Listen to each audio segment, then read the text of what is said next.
الحمد لله رب العالمين وصلى الله وسلم على نبيه الأمين وعلى آله وصحبه أجمعين.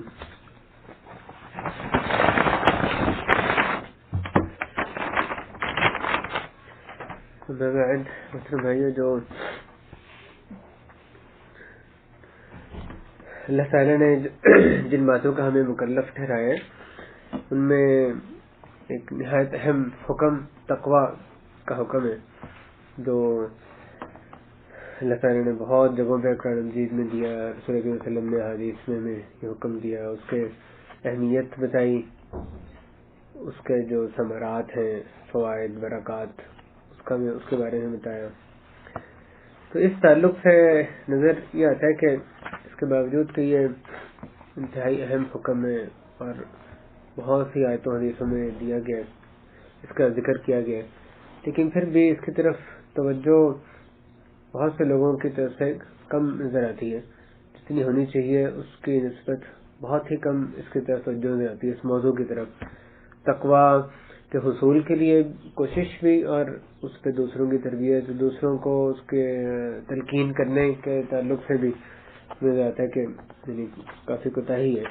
تو اس جو کوتاہی ہے معاشرے میں نظر آتی ہے، اس کی وجوہات میں سے ایک وجہ یہ بھی ہے کہ ایک تو بات یہ کہ لوگوں کو تقوی کا مطلب ہی نہیں پتا، صرف کہتے ہیں تقوی اختیار کرو، بس اللہ سے ڈر جانا. ایک محدود تصور، وہ بھی صحیح ہے، بے شک اس کا حصہ ہے، لیکن وہ ایک محدود تصور جو ہے وہ صرف تقوی کا لوگوں کے ہاں پایا جاتا ہے. تو تقوی کیسے معنی سے لا علم ہونا، اور پھر تقوی کا جو اس کے اہمیت ہے اس کا نہ پتا ہونا، یہ بھی بڑی وجہ ہے. یعنی آدمی کسی چیز کی طرف تبھی توجہ دیتے ہیں نا اگر اس کو اہم جانے، اگر اس کی اہمیت کا پتہ ہی نہیں ہے تو پھر وہ اس سے لاپرواہی اختیار کرنے لگتا ہے. اور تیسرے نمبر پہ اس کے جو برکات، فوائد ہیں، تقوی سے حاصل ہونے والی جو برکات ہیں ان کے بارے میں بھی نہیں پتا ہوتا. اس وجہ سے بھی ہم اس سے کوتاہی برتتے ہیں. تو ہم اللہ کی توفیق سے اس میں یہی آج کوشش کریں کہ آج صرف تقوی کے معنی، اور کس شخص کو متقی، تقوی والا جو ہوتا ہے اس کو کہتے ہیں متقی.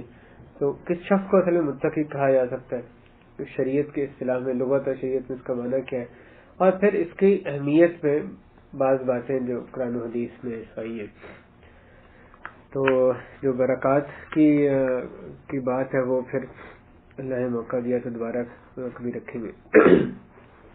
تقوی کا معنی کیا ہے لغت میں؟ وقاہ، اتقاء، یہ جو لفظ ہے اس کا معنی ہے بچنا.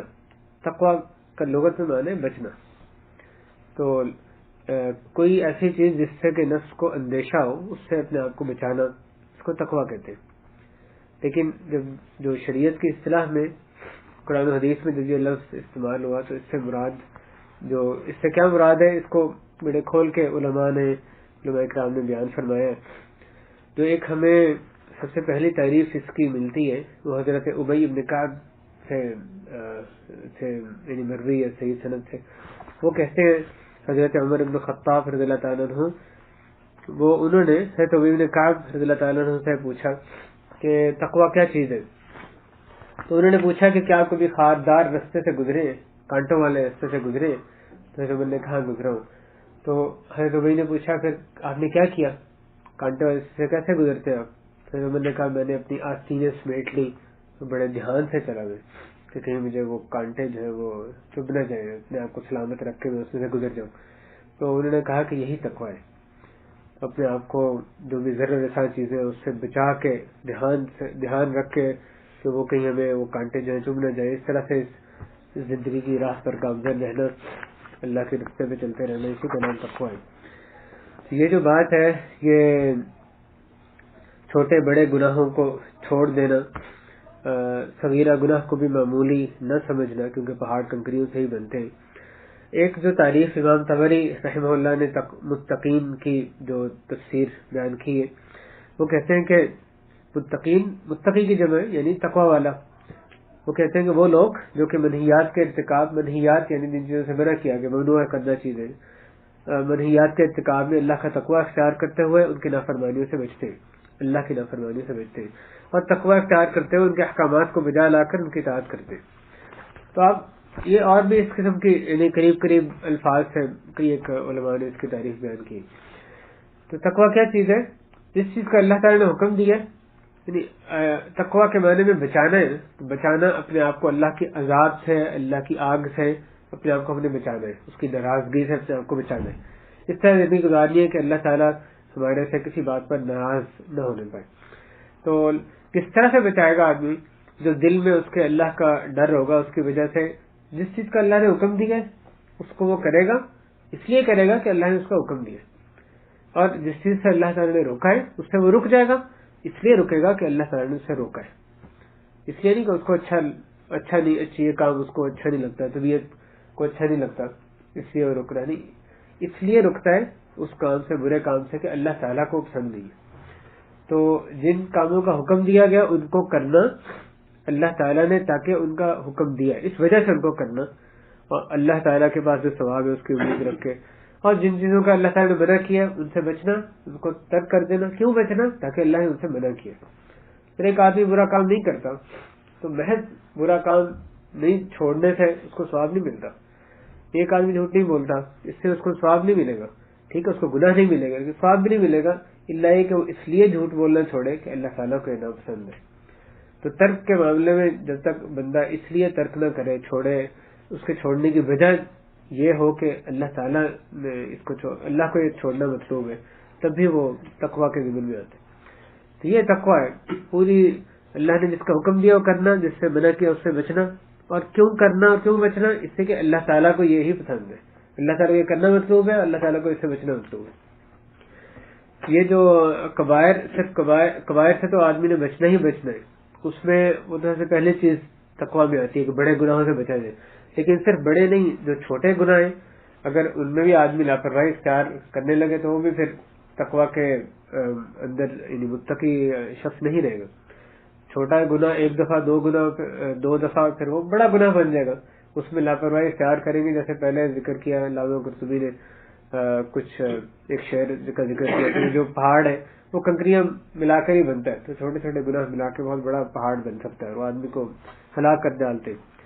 تو چھوٹے گناہوں سے بھی اپنے آپ کو خبردار رکھنا، بچا کے رکھنا، یہ بھی تقوی میں شامل ہے۔ بلکہ یعنی کمال تقوی میں، یعنی تقوی کامل تب ہوتا ہے کہ جو شبہات کی چیزیں ہیں، جن میں ڈاؤٹ ہے کہ یہ پتہ نہیں ٹھیک ہے کہ نہیں ہے، اللہ جانے حلال ہے حرام ہے، ان کو بھی حرام کے خدشے سے وہ چھوڑ دیتا ہے۔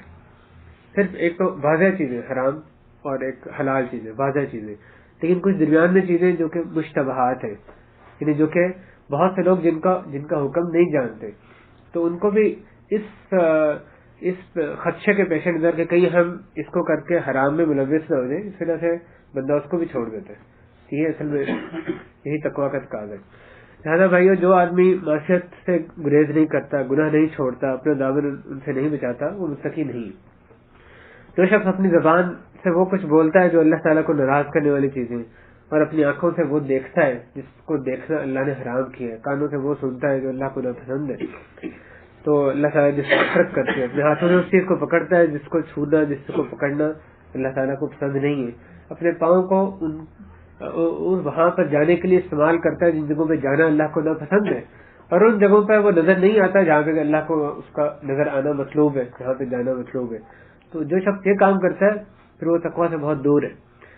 تو وہ ایسا شخص جو کہ پیٹ میں وہ چیزیں اپنی ڈالتا ہے، لقمہ ایسا ڈالتا ہے جو کہ یعنی اس بات کی توجہ نہیں دیتا کہ حرام جو لقمہ ہے اس کے پیٹ میں نہ جائے، تو پھر وہ جو ہے وہ تقوی سے خارج شخص ہے، یہ متقیوں والا کام نہیں کر رہے ہیں۔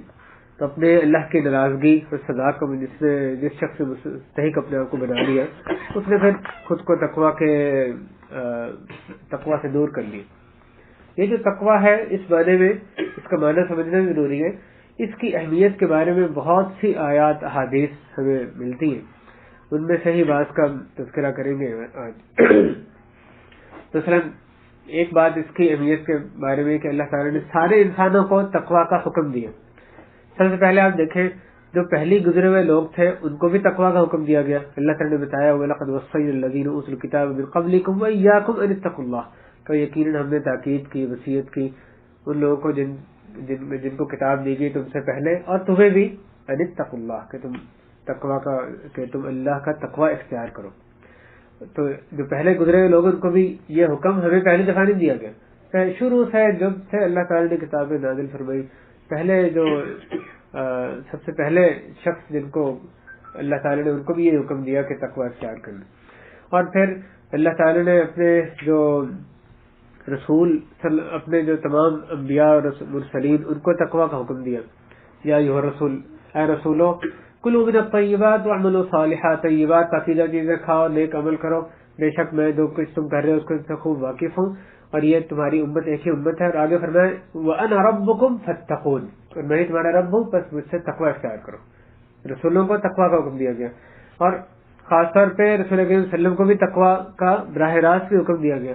یا ایھا النبی اتق اللہ، سیدھا نبی صلی اللہ علیہ وسلم کو فرد کی حیثیت سے مخاطب کیا گیا، اے نبی اس اللہ کا تقوی اختیار کرے. سورہ تحریم کی ابتدا ہے، اللہ کا تقوی اختیار کرے اور منافقوں کی، کافروں اور منافقوں کی اطاعت نہ کرے.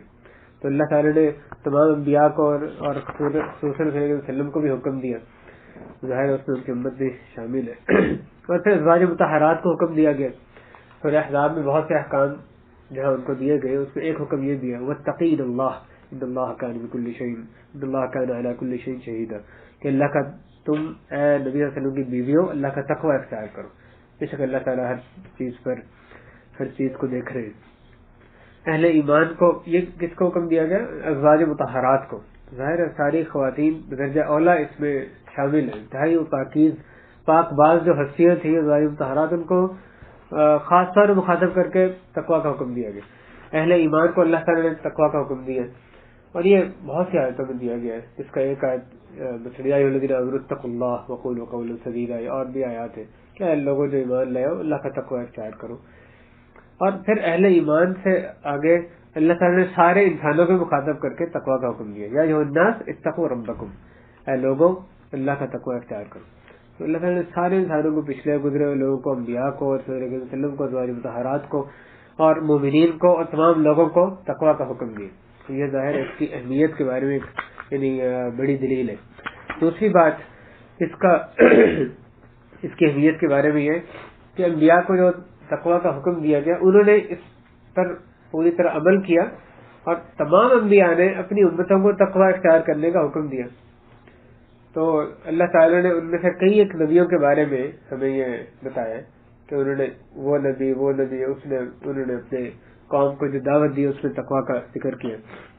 انبیاء علیہ السلام کو یہ حکم جو دیا گیا اللہ کی طرف سے کہ اپنے امت کو تقوی کا حکم دیں، یہ اس کی دلیل اللہ تعالیٰ کے فرمان ہے کہ ينزل الملائکۃ بالروح من امرہ علی من یشاء من عبادہ لینذروا انہ لا الہ الا انا فاتقون، کہ اللہ تعالیٰ فرشتوں کو اپنی رحمت اللہ تعالیٰ فرشتوں کو اپنے حکم سے وحی کے ساتھ نازل فرماتے ہیں جس پر چاہتے ہیں اپنے بندوں میں سے کہ تم ڈرا دو انہ لا الہ الا انا، کہ کوئی معبود برحق نہیں ہے سوائے میرے، بس مجھ سے ڈرو، فاتقون، تم مجھ سے ڈرو. تو سارے انبیاء کے پاس جو اللہ تعالیٰ نے جن کے پاس فرشتے بھیجے ان کو یہ حکم دیا گیا کہ اپنی قوموں کو تقوی اختیار کرنے کا حکم دے. اور نبی صلی اللہ علیہ وسلم کو بھی خاص طور پہ حکم دیا گیا کہ اپنی امت کو تقوی کا حکم دے. پہلی بات تو اس سے پچھلے نقطے میں گزرا کہ نبی صلی اللہ علیہ وسلم کو خود تقوی اختیار کرنے کا حکم دیا گیا. جہاں یہ بات آ رہی ہے کہ ان کو یہ حکم دیا گیا کہ اپنی امت کو تقوی کا حکم دے.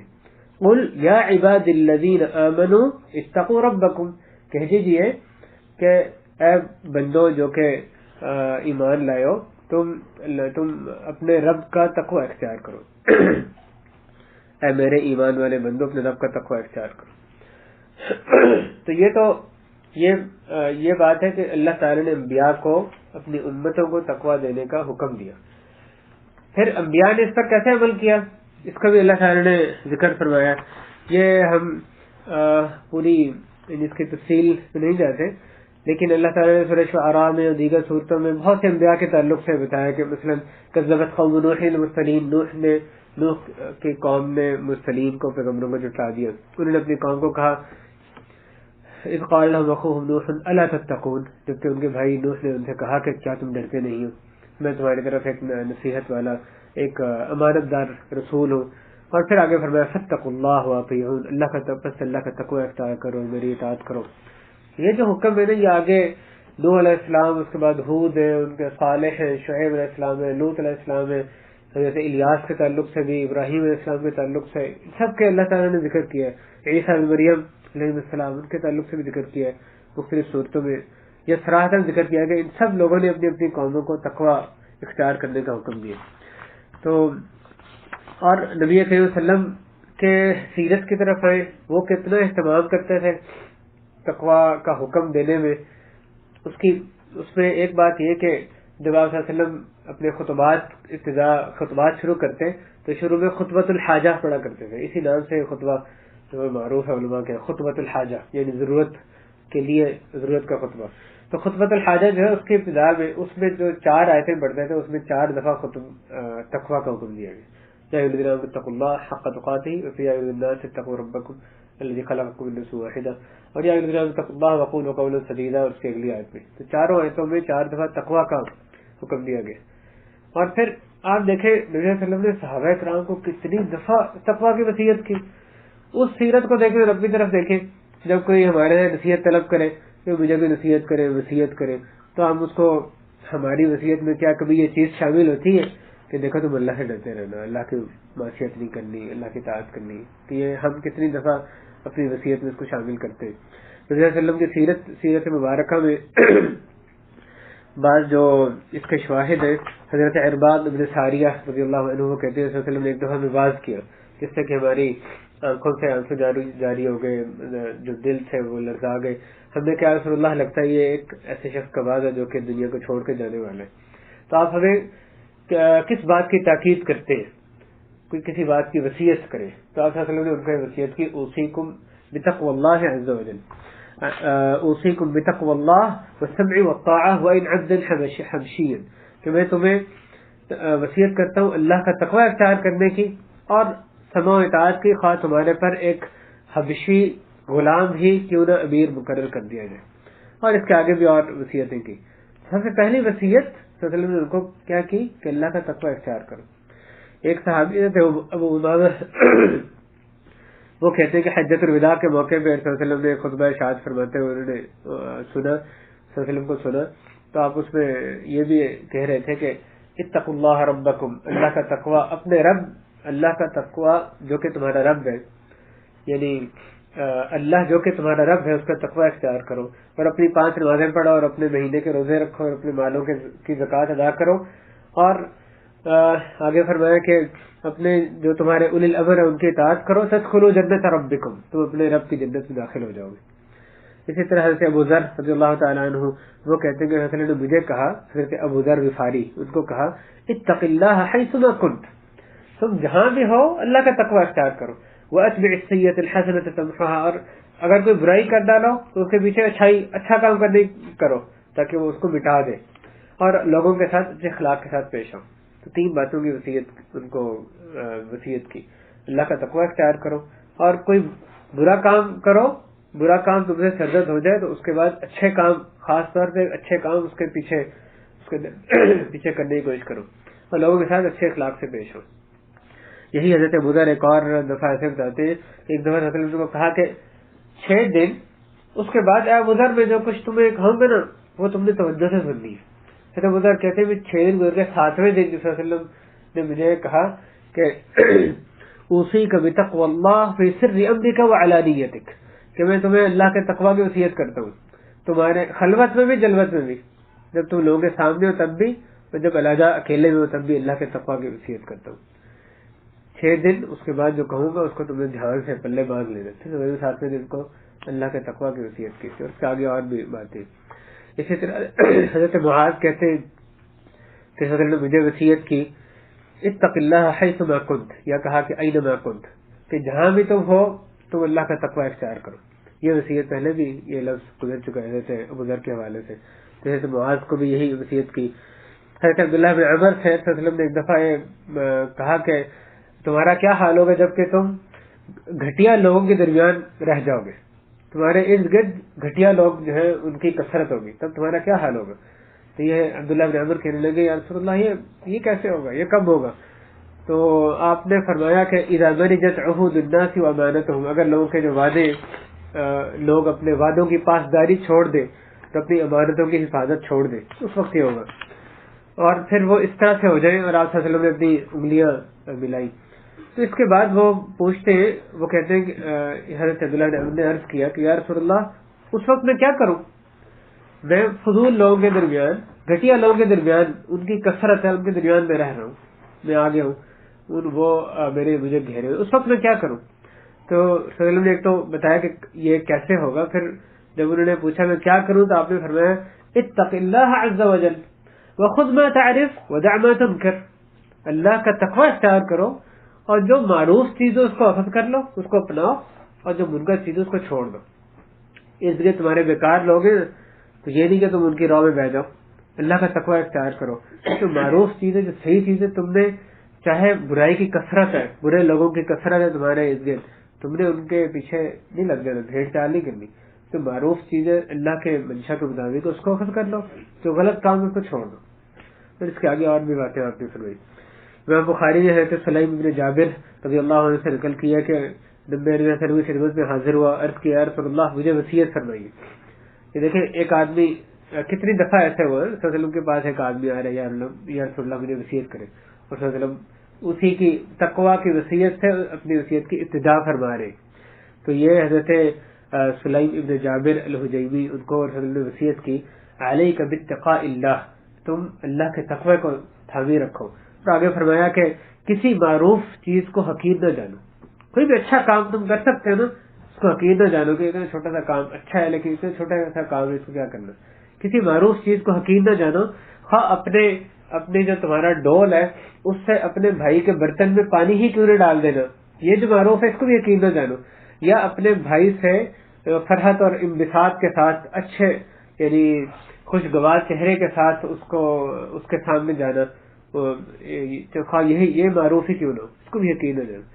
کتنی بھی چھوٹی چھوٹی نیکی اس کو حقیر نہ جانو، اس کو اگر تم کر سکتے ہو ضرور اس کو اختیار کرو. اسی طرح ایک اور صحابی ہے تو عبادہ بن الصامت، وہ کہتے ہیں کہ رسول اللہ نے انہیں صدقات جمع کرنے کے لیے روانہ کیا تو جاتے ہوئے انہیں تاکید کی کہ اے ابو الولید اتق اللہ، اللہ کا تقوی اختیار کرنا. تم قیامت کے دن اس حال میں نہ آنا کہ تم نے ایک اونٹ کو اٹھایا ہوا ہو جو کہ بلبلاتا ہوا ہو، اور یا ایک گائے کو جو ڈکار رہی ہو، یا کسی بکری کو جو ممیاتی ہو بول رہی ہو. یعنی اگر تم جو صدقات لوگوں سے جمع کرو گے اس میں تم نے خود کچھ حصہ اپنے پاس رکھ لیا، اس ان صدقات میں سے جو کہ عام تمہیں بیت المال میں آ کے جمع کرانے ہیں، تم نے اس میں سے خود اپنے پاس رکھ لیا. جس کا نتیجہ کیا ہوگا؟ قیامت کے دن تم آؤ گے، جس چیز کی تم نے چوری کی ہے وہ تمہارا بوجھ بنی ہوئی ہوگی، تمہاری گردن پہ بوجھ بنی ہوگی، اور اس وقت وہ اونٹ یا گائے یا بکری وہ بول رہا ہوگا اور تمہارے اوپر جو ہے وہ بوجھ ہوگا. تو اس حال میں نہ کہیں تم آنا، اللہ کا تقوی اختیار کرنا. یہ جب انہیں صدقات کے لیے بھیجے تھے اس وقت وصیت کی گئی. یہ سب سے پہلی اصل میں یعنی اسلام میں سب سے پہلا سب سے مضبوط طریقہ ہے لوگوں کو برائی سے روکنے کا. یہ نہیں کہ ہر چیز پہ جو سزا ہے وہ تو اس کے بعد آتی ہے، اصل میں کہ اللہ کا تقوی اختیار کرو، اس کے ذریعے سے اس کو مسلمانوں کو برائی سے روکا جاتا ہے. ایک اور شخص نے صلی اللہ علیہ وسلم سے عرض کیا صلی اللہ میں سفر کا ارادہ رکھتا ہوں، مجھے وصیت کیجیے.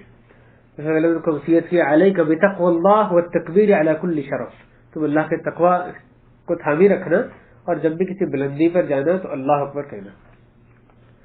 آپ سوچیں جو آپ سے کوئی بندہ ہے کہ بھائی میں سفر پہ جا رہا ہوں، کوئی خاص بات کوئی مجھے تلقین کر دے، تو یہ باتیں ان کو کہنے کی جو صلی اللہ علیہ وسلم نے اپنے صحابہ کو کہا سفر پہ جا رہا ہوں مجھے یا رسول اللہ وصیت کرے. کس کی وصیت کر رہے ہیں؟ کہہ رہے ہیں اللہ کا تقوی اختیار کرنا، سفر میں اس کو تھامی رکھنا، اور جب بھی کسی بلندی پر جاؤ تو اللہ اکبر کہنا. جیسے سنت میں ہے کہ بلندی پر جاتے ہوئے اللہ اکبر چاہتے ہوئے سبحان اللہ کہا جاتا ہے. اسی طرح ایک اور صحابی کہتے ہیں میں حضرت حرملہ کو کہتے ہیں کہ میں رسول اللہ کی خدمت میں حاضر ہوا اور کہ یا رسول اللہ مجھے وصیت فرمائیے. تو آپ نے کہا کہ اللہ کا تقوی اختیار کرو، جب تم کسی مجلس میں ہو اور اس سے اٹھ کر چلے جاؤ پھر انہیں وہ بات کہتے سنو جو تمہیں پسند ہو تو اس مجلس میں آ جاؤ، اور اگر انہیں ایسی گفتگو کرتے سنو جو تمہیں ناپسند ہو تو پھر اس مجلس سے اعراض کر لو. ایک مجلس میں منکرات ہو رہی ہے، غلط باتیں ہو رہی ہیں، تمہیں اچھی نہیں لگ رہی، اللہ کی منشا کے خلاف معلوم ہو رہی ہے، تو پھر یہ مناسب نہیں کہ تم مسلمان ہو اللہ کا تقوی اختیار کرتے ہو پھر ان کے ساتھ بیٹھے رہو. تو کم از کم بات یہ ہے کہ وہاں سے اٹھ کے چلے جاؤ، تم خود اس پہ ورنہ ان کے گناہ میں تم شامل ہو جاؤ. اسی طرح حضرت انس بن مالک، یہ صحیح بخاری میں حدیث ہے، ایک عورت کے پاس سے صلی اللہ علیہ وسلم گزرے، وہ قبر کے پاس بیٹھی رو رہی تھی، صلی اللہ علیہ وسلم نے اس کو کہا اتق اللہ واصبری، اللہ کا تقوی اختیار کرو، صبر کرو، تو تمہارا عزیز چلا گیا اس پہ اللہ کی تقدیر پہ راضی رہو۔ اسی طرح عید کے دن پہ جو آخری بات اس میں، عید کے دن پہ صلی اللہ علیہ وسلم نے صحابہ کرام کو مخاطب ہوئے، ان کو خطبہ ارشاد فرمایا، اس کے بعد حضرت بلال کہتے ہیں کہ میں مجھے لے کر صلی اللہ علیہ وسلم خواتین کے طرف آئے اور ان کو آ کے پھر صلی اللہ علیہ وسلم نے تقوی کی وصیت کی، جو باتیں ان کو کہیں انہیں اللہ کا تقوی کا حکم دیا اور انہیں واضح وصیت فرمائی۔ تو خواتین کے پاس آ کے آپ نے اس بات سے ابتدا کی دوبارہ سے کہ اللہ کا تقوی اختیار کرو، اور بھی باتوں کی واضح نصیحت کی۔ تو بھائیو، ان ساری باتوں سے، ان ساری حدیث سے کیا چیز پتہ چلی؟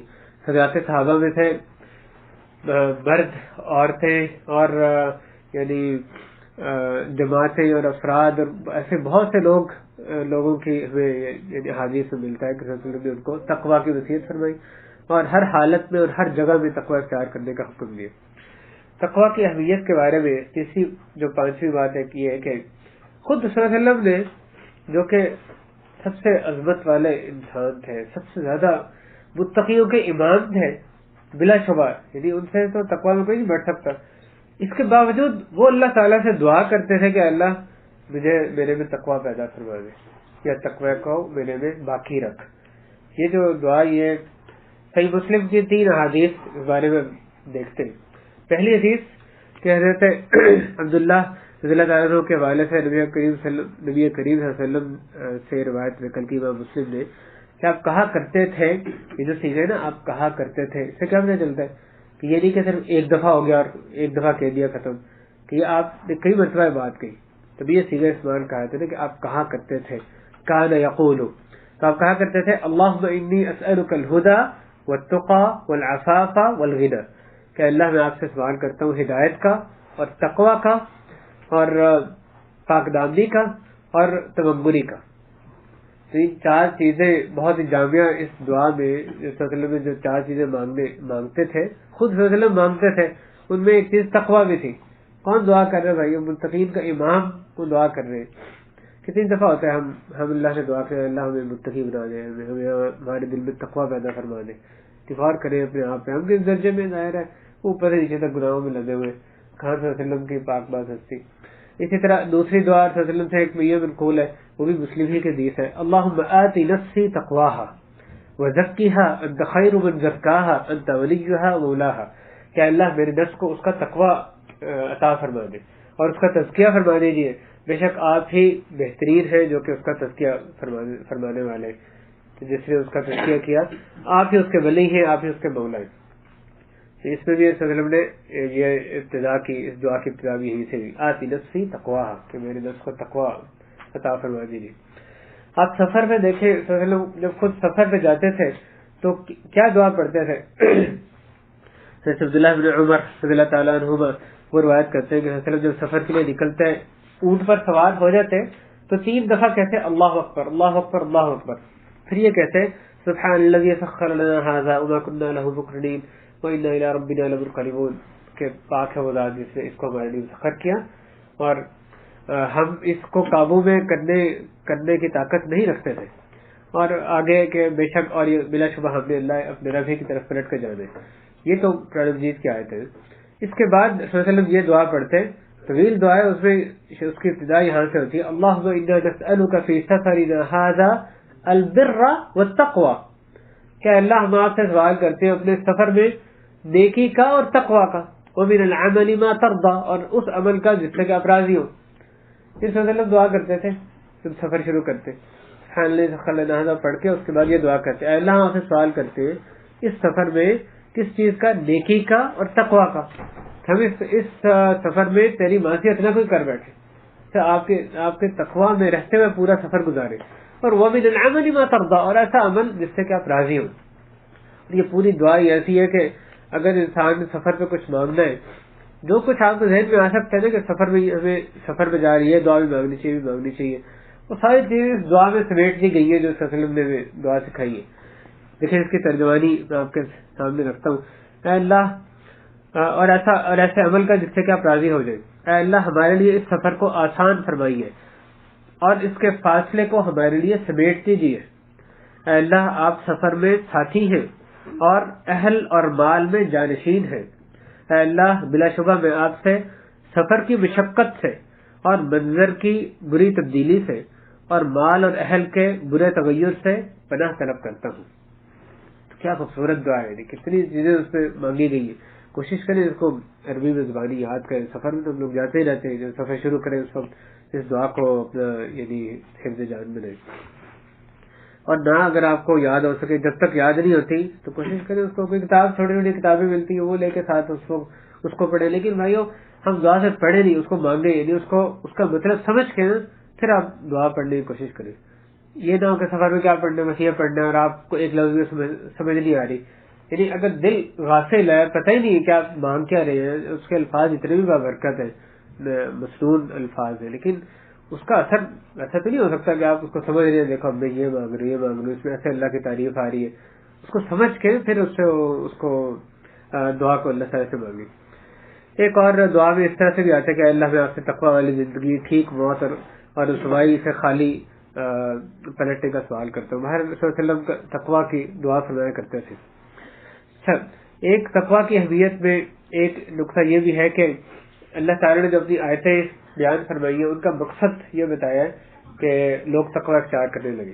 اللہ تعالیٰ نے فرمایا كَذَلِكَ يُبَيِّنُ اللَّهُ آيَاتِهِ لِلنَّاسِ لَعَلَّهُمْ يَتَّقُونَ۔ اسی طرح اللہ تعالیٰ اپنی نشانیوں کو لوگوں کے لیے کھول کھول کر بیان فرماتے ہیں تاکہ وہ تقوی اختیار کرنے لگے۔ تو اللہ تعالیٰ قرآن مجید میں نشانیاں کیوں کھول کھول کر بیان کر رہے ہیں؟ اللہ تعالیٰ نے اس کا مقصد بتایا لعلہم یتقون، کہ شاید کوئی تقوی اختیار کرنے لگے، ان کو یہ نشانیاں اللہ کی سمجھ آ جائیں تو پھر وہ اللہ کی منشا کے مطابق زندگی گزارنے لگ جائیں، اللہ نے جس کا حکم دیا کرنے لگ جائیں، جس سے روکا ہے اس سے بچنے لگ جائیں۔ اور اللہ تعالیٰ نے ہمیں بتایا کہ نیکیاں اللہ تعالیٰ صرف متقی لوگوں سے ہی قبول فرماتے۔ جو قصہ ایک آیا سورہ مائدہ میں، ایسے آدم علیہ السلام کے دو بیٹوں کا دونوں نے قربانی دی، ایک کی قربانی قبول ہو گئی کہ نہیں ہوئی، تو جس کی قبول ہوئی قربانی اس کی زبانی اللہ تعالیٰ نے یہ اس کا قول نقل کیا ہے انما یتقبل اللہ من المتقین، کہ در حقیقت اللہ تعالیٰ صرف متقین سے ہی قبول فرماتے۔ تو اللہ تعالیٰ کوئی اس لیے جو اس آیت کی وجہ سے ہی حضرت ابو الدرداء رضی اللہ تعالیٰ عنہ وہ کہا کرتے تھے کہ اگر مجھے اس بات کا علم یقین ہو جائے کہ اللہ تعالیٰ نے میری ایک نماز کو قبول کر لیا تو پھر مجھے وہ دنیا اور جو کچھ دنیا میں ہر چیز سے زیادہ مجھے محبوب ہے، اس لیے کہ اللہ تعالیٰ نے فرمایا انما یتقبل اللہ من المتقین، کہ اگر مجھے یقین ہو جائے کہ یہ نماز قبول ہو گئی اس کا مطلب میں متقین میں سے ہوں، پھر متقین سے ہی عمل اللہ تعالیٰ قبول فرماتے ہیں۔ اور اسی طرح قربانی کے بارے میں اللہ تعالیٰ نے فرمایا لن ينال الله لحومها ولا دماؤها ولكن يناله التقوى منكم، کہ اللہ تعالیٰ اس کا گوشت پوست اور خون وہ نہیں پہنچنا اللہ تعالیٰ کو جو تمہارے دل میں تقوی ہے وہ پہنچنا ہے۔ محض قربانی کرنا اللہ کو اس گوشت کو کیا کرنا، اگر تقوی کے بغیر تم قربانی کر رہے ہو اللہ کے یہاں کوئی فائدہ نہیں، جتنے بھی جانور تم ذبح کرتے رہو، لیکن جو تقوی تمہارے دل میں تمہارے دل کے اندر ہے اس قربانی کو کرتے ہوئے، اصل میں وہ اللہ تعالیٰ تک اس کی وجہ سے ہی قربانی تمہاری قبول ہوتی ہے۔ جو ہم عبادات کرتے ہیں اس کا مقصد بھی اللہ تعالیٰ نے تقوی ہی بتایا کہ تاکہ ہم میں تقوی پیدا ہو جائے۔ ساری باتوں کا مقصد عمومی طور پہ عبادت کرنا کا مقصد یہی بتایا گیا۔ عبادت وہ چیز ہے جس کے لیے مجھے اور آپ کو پیدا کیا گیا، یعنی مجھے اور آپ کو یہ نوکریاں کرنے کے لیے، پیسے کمانے کے لیے، اصل میں یہ مقصد نہیں ہے ہماری زندگی کا نا، یہ تو صرف زندگی گزارنے کا ایک یعنی طریقہ ہے، اس کے یہ لوازمات ہیں کہ یہ دل لگانے کی چیزیں، یہ اصلی مقصد نہیں ہے پیدائش کا۔ مقصد کیا ہے؟ اللہ تعالیٰ نے سورہ ذاریات میں فرمایا وما خلقت الجن والانس الا ليعبدون، کہ میں نے جنوں اور انسانوں کو پیدا نہیں کیا سوائے اس کے کہ وہ میری عبادت کرے، سوائے اس لیے کہ وہ میری عبادت کرے۔ تو میری اور آپ کی تخلیق کا مقصد کیا ہے؟ اللہ کی عبادت کرنا، یہ باقی چیزیں اس کے تابع ہیں، اس کے یہ ثانوی چیزیں۔ تو لیکن ہمارا جو مقصد ہے تخلیق کا عبادت کرنا، اس عبادت کا مقصد اللہ تعالیٰ نے کیا بتایا ہے کہ ہم میں تقوی پیدا ہو جائے۔ یا ایھا الناس، اے لوگوں، اعبدوا ربکم الذی خلقکم والذین من قبلکم لعلکم تتقون، اے لوگوں اپنے رب کی عبادت کرو جس نے تمہیں پیدا کیا، تم سے پہلے کے لوگوں کو عبادت پیدا کیا تاکہ تم تقوی اختیار کرنے لگ جاؤ۔ تو اللہ تعالیٰ نے تقوی عبادت کا مقصد کیا بتایا ہے؟ تاکہ لوگ تقوی اختیار کرنے والے بن جائیں۔ عبادات میں سے خصوصی طور پہ بھی خصوصی طور پر بھی ذکر ہوا ہے، مثلا نماز کا ذکر ہوا ہے کہ اقم الصلاۃ ان الصلاۃ تنہی عن الفحشاء والمنکر، نماز قائم کرو، یہ جو حکم ہے بھی براہ راست صلی اللہ علیہ وسلم کو دیا گیا، اور یقیناً اس کے تحت ان کی پوری امت شامل ہے کہ نماز قائم کرو۔ کیوں کرو نماز قائم؟ آگے اس کی وجہ بیان کی گئی، کیونکہ نماز بے حیائی سے اور برائی کے کاموں سے روکتی ہے۔ لہذا جیسے کئی ایک صحابہ سے مروی ہے کہ اگر ایک آدمی نماز پڑھتا ہے اور اس کی نماز اس کو بے حیائی کے کاموں سے برائی سے نہیں روکتی تو پھر اس کی نماز اس کی اللہ سے دوری کا ہی سبب بن سکتی ہے۔ لیکن بھائیو ظاہر ہے اس کا یہ قطعاً مطلب نہیں ہے کہ ایک آدمی نماز پڑھے، اس کی نماز کو اور ساتھ ساتھ بے حیائی کے کام بھی کیے جا رہا ہے، برائیوں کا ارتکاب کر رہا ہے، تو اس کو وہ نماز پڑھنا بھی چھوڑ دے کیونکہ وہ یہ کام کر رہا ہے۔ یہ ہرگز مطلب نہیں ہے۔ معنی یہ کہ اس کو اپنی نماز پہ اس کے لیے لازم ہے کہ اپنی نماز پہ غور کرے کہ اس کی نماز صحیح کوالٹی کی نہیں ہے، جیسے اللہ کو مطلوب ہے ویسی نماز نہیں ہے۔ اگر آدمی نماز پڑھے گا، اللہ تعالیٰ کا وعدہ تو غلط نہیں ہو سکتا نا، اللہ تعالیٰ سچی تو بات کسی کی ہو ہی نہیں سکتی۔ اللہ تعالیٰ نے کہا نماز بے حیائی سے روکتی ہے، برائی سے روکتی ہے، برائی کے کاموں سے، منکرات سے روکتی ہے۔ تو اگر ایک آدمی نماز پڑھ رہا ہے، 5 وقت کی نماز پڑھتا ہے، لیکن ہر قسم کے بے حیائی کے کام بھی کرتا ہے، منکرات بھی کرتا ہے، اس کا کیا مطلب ہے؟ اللہ کا وعدہ تو نہیں غلط ہو سکتا، اس کا مطلب اس کی نماز صحیح نہیں ہے، جیسی مطلوبہ نماز ہے، مسنون نماز ہے، اس طرح سے نہیں پڑھ رہا۔ ممکن ہے ظاہری طور پہ نماز پڑھ رہا ہو لیکن دل اس کا کہیں اور مصروف ہوتا ہو، یعنی ممکن ہے ظاہری طور پہ صحیح نہ ہو، یا باطنی طور پہ دل کی کیفیت ہونی چاہیے نماز پڑھتے ہوئے، جو توجہ ہونی چاہیے نماز میں، خشوع خضوع ہونا چاہیے، وہ نہ ہو، اس وجہ سے اس کے جو نماز پڑھنے کا نتیجہ ہے بے حیائی سے رکنا، برائی سے رکنا، وہ بھی نہیں اس کو ملے گا۔ تو یہ اپنی نمازوں میں پھر غور کرنے کی ضرورت ہے۔ اگر ہم برائی کے کام بھی کریں، یعنی جب یہ کہا جائے اسلام بندہ، اس کا کیا فائدہ؟ نماز پڑھتا ہے، ہر قسم کے کام بھی کرتا ہے، پھر نماز میں یہ کام بھی ضروری ہے، بے حیائی سے بچنا بھی ضروری ہے، لیکن اصل میں بات یہ ہوتی ہے کہ اس کی نماز صحیح نماز نہیں ہے، قطعاً صحیح نہیں ہے، کیونکہ اگر وہ صحیح ہوگی تو پھر وہ نماز کو لازماً روکے گی، برائی کے کاموں سے روک کر ہی لازماً روکے گی، بے حیائی سے روکے گی۔ اسی طرح روزے کے بارے میں اللہ تعالیٰ نے اس کا مقصد بھی ہمارے سامنے واضح کی کہ تقوی اختیار کرنا ہے۔ یا ایھا الذین آمنوا کتب علیکم الصیام کما کتب علی الذین من قبلکم لعلکم تتقون، کہ لوگوں جو ایمان لائے تم پہ روزے فرض کیے گئے جیسے کہ تم سے پہلے کے لوگوں میں فرض کیے گئے تھے۔ کیوں فرض کیے گئے؟ لعلکم تتقون، تاکہ تم تقوی اختیار کرنے لگ جاؤ۔ تو تمام عبادات کا مقصد اللہ نے تقوی بتایا۔ خصوصی طور پہ قرآن مجید میں نماز کا ذکر ہوا کہ وہ بے حیائی سے، منکرات سے روکتی ہے، اور یہی تقوی ہے، بے حیائی سے رک جانا، ہر قسم کے منکرات سے رک جانا، یہی تقوی ہے۔ اور روزے کے بارے میں بھی اللہ تعالی نے ذکر کیا کہ اس کا مقصد بھی اللہ کے تقوی کا حصول ہے۔ اور پھر قرآن مجید کی ہدایت کن لوگوں کے لیے ہدایت ہے، اس کے بارے میں بھی اللہ تعالی نے وضاحت فرمائی کہ یہ متقین کے لیے ہدایت ہے، ھدی للمتقین ہے۔ آگے جا کے سورہ بقرہ میں ہی جہاں روزے کے احکام میں روزے کی آیات ہے، وہاں پہ آ رہا ہے ھدی للناس، شہر رمضان الذی انزل فیہ القرآن ھدی للناس، کہ یہ لوگوں کے لیے ہدایت ہے۔ یہ قرآن مجید ہدایت سب لوگوں کے لیے، لیکن اصل میں اس سے فائدہ کون اٹھاتے ہیں؟ متقین ہے سب کے لیے، لیکن حقیقت میں فائدہ کون اٹھاتے ہیں؟ ھدی للمتقین، جو لوگ متقی ہوتے ہیں، تو اللہ کا تقوی اختیار کرتے ہیں، اللہ کے احکامات کو بجا لانے کی، اس کے منہیات سے بچنے کی کوشش کرتے ہیں، اصل میں وہی فائدہ اٹھاتے ہیں اس کتاب۔ دوسرے لوگوں کے لیے ہدایت تو ہے لیکن ان کو اس کا حقیقت میں فائدہ نہیں ہوتا۔ یہ اس آیت میں بہت تشریف تقریب ہے متقین کے لیے، کیونکہ اصل میں ان کے لیے کتاب ہدایت ہے۔ زاد راہ کے بارے میں اللہ تعالیٰ نے فرمایا کہ بہترین زاد راہ تقوی ہے۔ اللہ تعالیٰ نے حج میں حکم دیا کہ زاد راہ ساتھ لے لو، پھر فرمایا وَتَزَوَّدُوا فَإِنَّ خَيْرَ الزَّادِ التَّقْوَىٰ، کہ پس بلا شبہ جو بہترین زاد راہ ہے وہ تقوی ہے۔ جو ظاہری زاد راہ ہے وہ تمہیں ساتھ لے لے، حج کے پہ سفر پہ جا رہے ہو، کسی اور سفر پہ، تو تمہیں چاہیے کہ یہ نہیں کہ خالی ہاتھ چل پڑے، بعد میں لوگوں سے مانگتے رہیں گے، تو زاد راہ ساتھ لے کے نکلو۔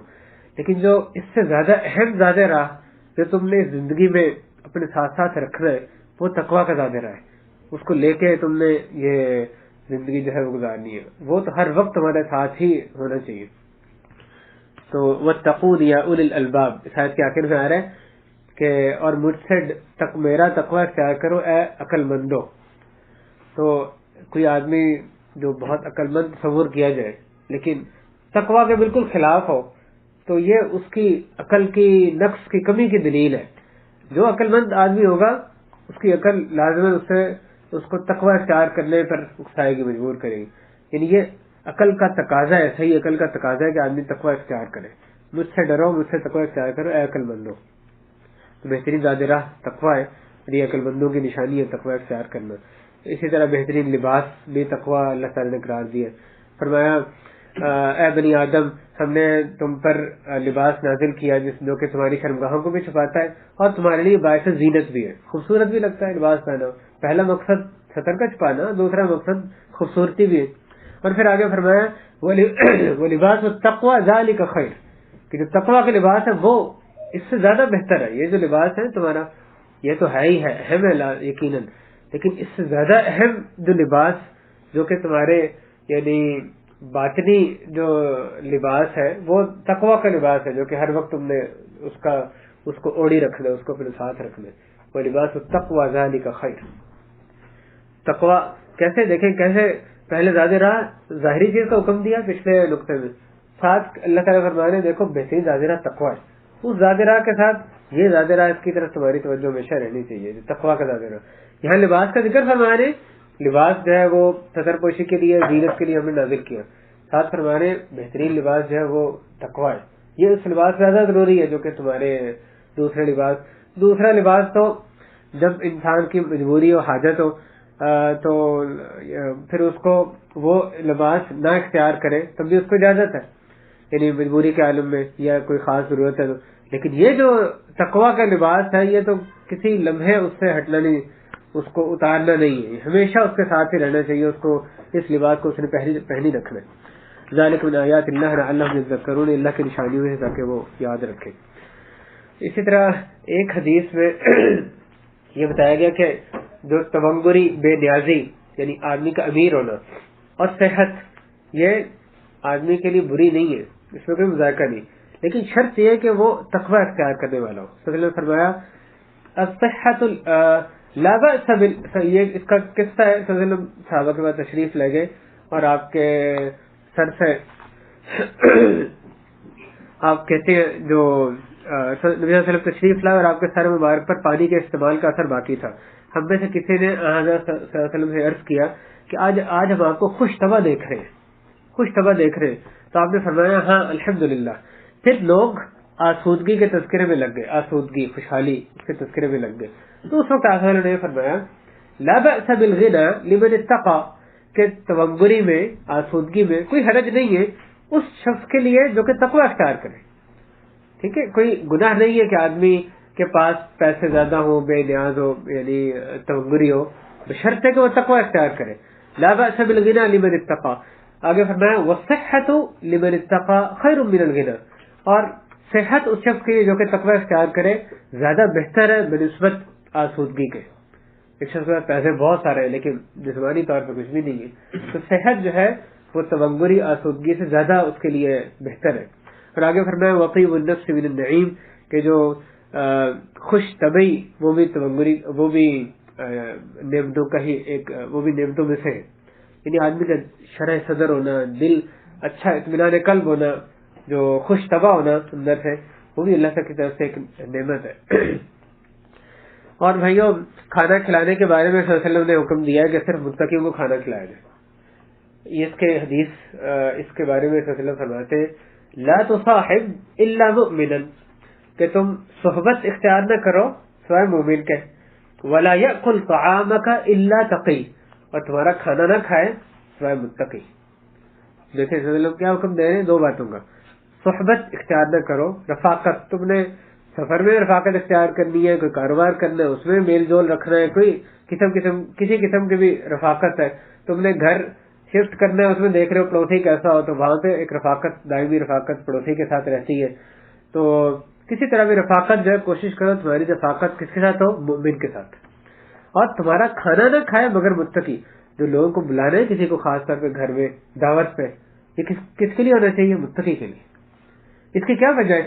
کیونکہ جب آپ کسی کے ساتھ رفاقت اختیار کرتے ہیں اور پھر اس کو گھر پہ بلاتے ہیں، کھانا کھلاتے ہیں، دعوتیں میں اس کے شریک ہوتے ہیں، اس کو شریک کرتے ہیں، اس کے ذریعے کیا ہوتا ہے، الفت محبت بڑھتی ہے نا. یہ جو ظاہری میل ملاپ ہے، کھانوں پہ اکٹھا ہونا ہے، اس کے ذریعے آدمی کی الفت محبت اس کے ساتھ جو تعلق بڑھتا ہے. اگر متقی شخص کے علاوہ دوسرے اشخاص کو آپ بلا رہے ہیں، ان کو کھانا کھلا رہے ہیں، تو یقیناً ان کے ساتھ الفت محبت ان کے ساتھ بڑھ جائے گی. یہ آدمی کے لیے نقصان کا باعث ہے کہ غلط لوگوں کے ساتھ اس کی دوستی ہو جائے. تو صرف متقی شخص کو بلائیں، اس کی صحبت کا اچھا اثر ہوگا، اس کے ساتھ دوستی اور بڑھے گی، اس کو آپ کھانا کھلائیں گے. ہاں، اس میں وہ کھانا کھلانا شامل نہیں ہے جو کہ ضرورت کے تحت ہو. جیسے جیسے اللہ تعالیٰ نے فرمایا کہ وَيُطْعِمُونَ الطَّعَامَ عَلَى حُبِّهِ مِسْكِينًا وَيَتِيمًا وَأَسِيرًا، کہ وہ لوگ اللہ کی محبت میں مسکین کو، یتیم کو اور قیدی کو کھانا کھلاتے ہیں. تو قیدی جو ہے وہ تو تھے کافر لوگ تھے نا، وہ مومن تھے نا متقی تھے، پھر بھی ان کو کھانا کھلانا، یعنی ان کو کھانا کھلانا کیونکہ وہ حاجت مند ہے، اس لیے ان کو کھانا کھلانے کا اللہ تعالیٰ نے اجر کا ذکر فرمایا. لیکن جو میل ملاپ تعلق بڑھانے کے لیے جو کھانا کھلایا جاتا ہے، اس شخص کو بلانا ہے جو کہ آپ کو اللہ کے قریب نظر آتا ہے.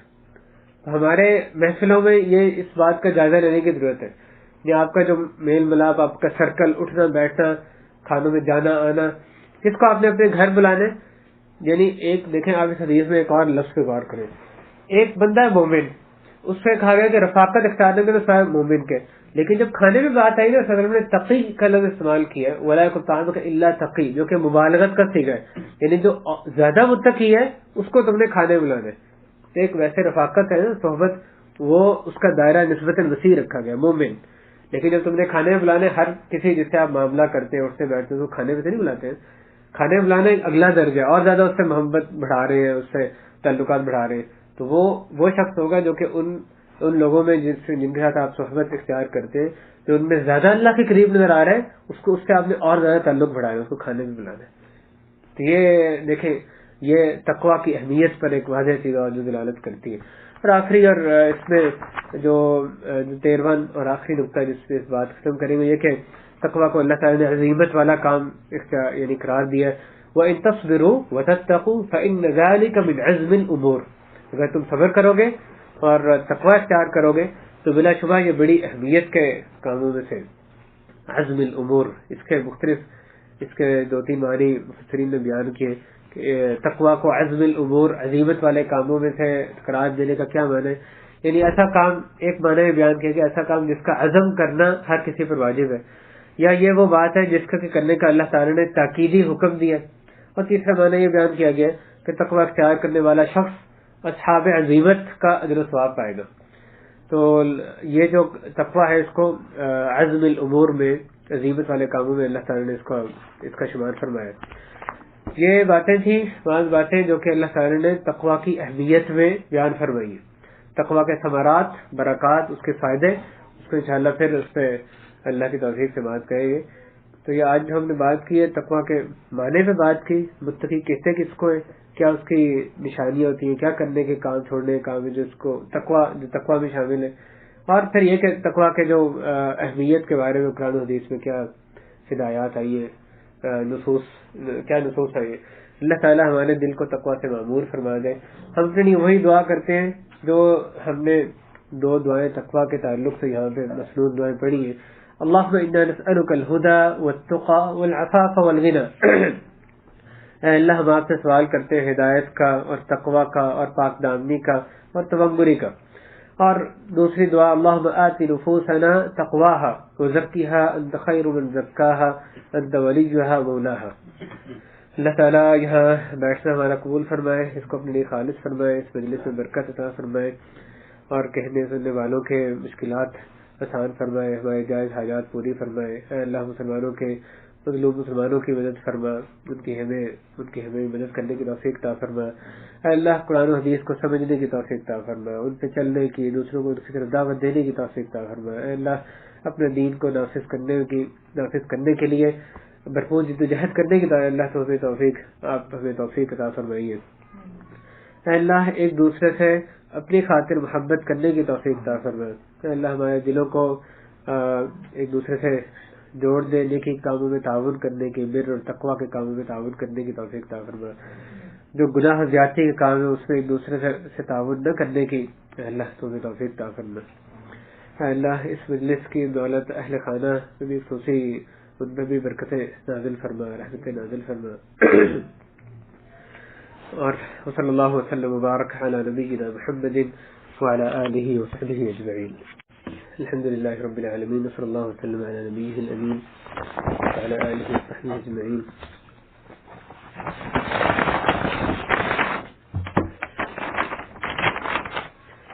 اما بعد، محترم بھائیو، جو اللہ تعالیٰ نے جن باتوں کا ہمیں مکلف ٹھہرایا ہے ان میں ایک نہایت اہم حکم تقوی کا حکم ہے، جو اللہ تعالیٰ نے بہت جگہوں پہ قرآن مجید میں دیا، رسول اللہ صلی اللہ علیہ وسلم نے حدیث میں یہ حکم دیا، اس کے اہمیت بتائی، اس کے جو ثمرات ہیں، فوائد، برکات، اس کے بارے میں بتایا. تو اس تعلق سے نظر یہ آتا ہے کہ اس کے باوجود کہ یہ انتہائی اہم حکم ہے اور بہت سی آیتوں حدیثوں میں دیا گیا، اس کا ذکر کیا گیا، لیکن پھر بھی اس کی طرف توجہ بہت سے لوگوں کی طرف سے کم نظر آتی ہے. جتنی ہونی چاہیے اس کی نسبت بہت ہی کم اس کی طرف توجہ نظر آتی ہے، اس موضوع کی طرف. تقوی کے حصول کے لیے کوشش بھی، اور اس پہ دوسروں کی تربیت، دوسروں کو اس کے تلقین کرنے کے تعلق سے بھی نظر آتا ہے کہ کافی کوتاہی ہے. تو اس جو کوتاہی ہے معاشرے میں نظر آتی ہے، اس کی وجوہات میں سے ایک وجہ یہ بھی ہے کہ ایک تو بات یہ کہ لوگوں کو تقوی